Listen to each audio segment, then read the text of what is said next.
সরকারকে বেকায়দায় ফেলতে পরিকল্পিতভাবে রাউজান ও রাঙ্গুনিয়ায় বসত ঘরে অগ্নিসংযোগ করা হয়েছে বলে জানিয়েছেন পুলিশের চট্টগ্রাম রেঞ্জের ডিআইজি আহসান হাবিব পলাশ।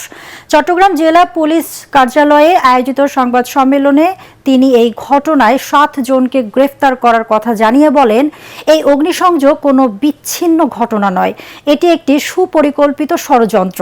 দেশের ভেতরে সাম্প্রদায়িক উত্তেজনা সৃষ্টি করাই ছিল এর মূল লক্ষ্য। গ্রেপ্তার এক আসামি ইতোমধ্যে আদালতে ফৌজদারি কার্যবিধির 164 ধারায় স্বীকারোক্তিমূলক জবানবন্দি দিয়েছেন।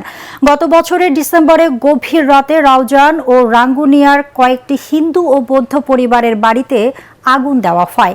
এরপর ঘটনাস্থল থেকে প্লাস্টিকের বস্তার তৈরি কিছু ব্যানার উদ্ধার করে পুলিশ, যাতে সাম্প্রদায়িক উস্কানিমূলক বক্তব্য এবং কিছু রাজনৈতিক নেতার নাম ও মোবাইল নম্বর লেখা ছিল।